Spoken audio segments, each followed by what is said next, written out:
Assalamu alaikum wa rahmatullah.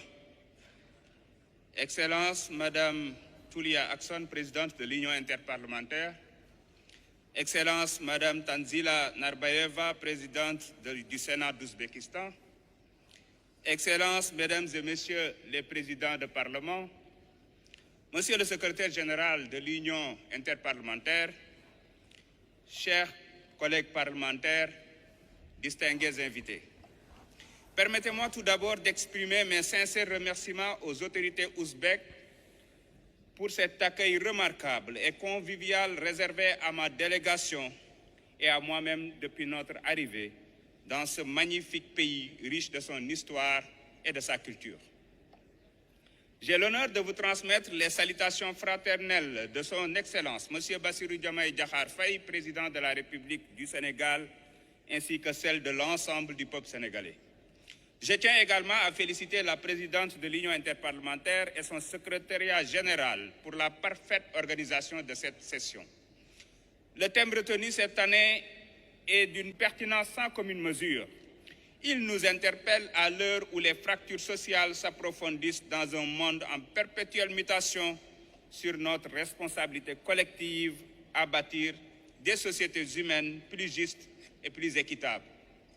L'Union interparlementaire offre de ce fait un cadre privilégié pour réfléchir et proposer des solutions alternatives aux inégalités qui minent notre commun de vouloir vivre ensemble. Pour porter notre combat essentiel étroitement lié à la dignité humaine, Madame la Présidente, chers collègues, il nous revient d'adopter une approche globale et inclusive qui ne laisse aucun citoyen de côté.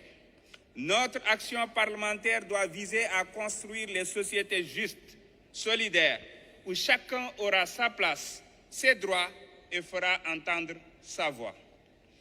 Notre engagement en faveur du développement de la justice sociale s'inscrit pleinement dans les objectifs de développement durable, notamment ceux relatifs à l'éradication de la pauvreté et à la réduction des inégalités dans le monde. Ce développement exige de replacer l'humain au cœur des politiques publiques. Il ne se limite pas à la question du revenu. Il implique aussi la lutte contre la vulnérabilité, l'exclusion, les déséquilibres de pouvoir, les déficits institutionnels et l'exposition à la violence.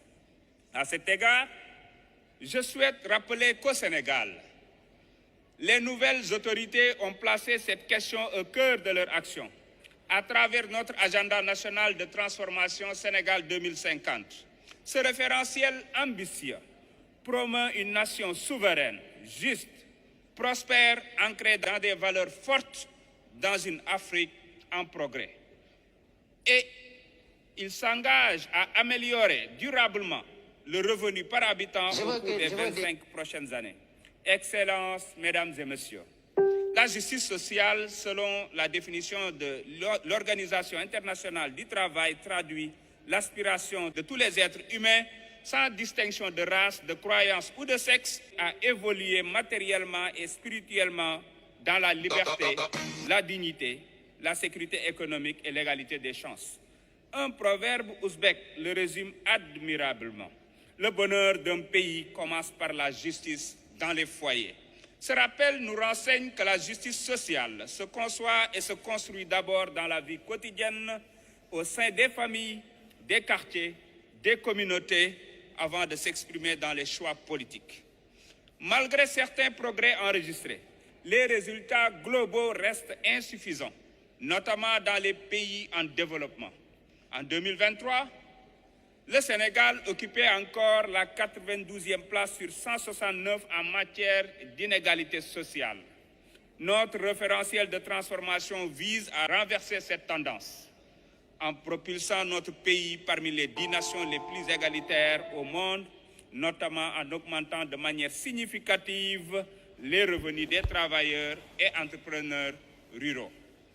Je me réjouis de constater que les priorités de notre union convergent avec celles définies par le président Bassirou Diomaye Faye dans sa vision Sénégal 2050, mettre l'équité, la justice sociale et le bien-être des populations au cœur du projet national. Sous son impulsion, Plusieurs réformes ambitieuses sont en cours.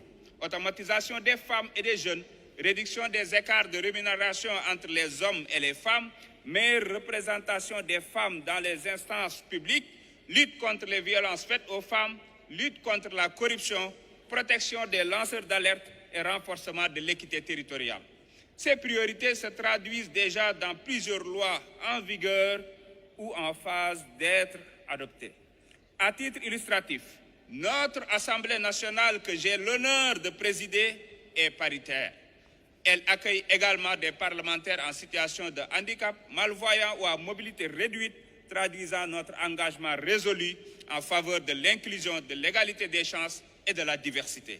Dans un souci de transparence et de responsabilité, le gouvernement du Sénégal a aussi commandité un audit de la dette publique et du déficit budgétaire.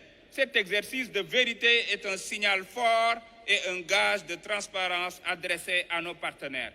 Madame la Présidente, chers collègues, aucune justice sociale durable ne peut émerger dans un ordre international dominé par les règles unilatérales imposées par les plus puissants au mépris de l'équité et de la solidarité.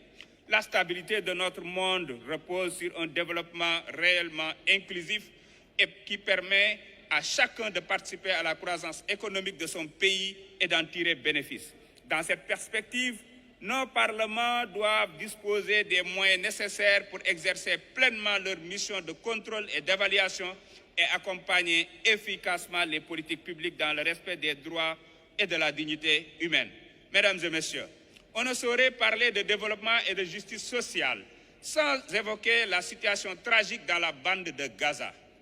Face à une crise humanitaire d'une ampleur inédite, marquée par la perte de milliers de vies innocentes, la destruction d'infrastructures civiles essentielles et la détresse de populations privées de leurs droits fondamentaux, notre silence en pareille circonstance s'apparenterait à une forme de complicité. En tant que parlementaires, nous avons le devoir moral de dénoncer toute forme d'injustice et de violence faite à des victimes innocentes, quels qu'en soient les auteurs.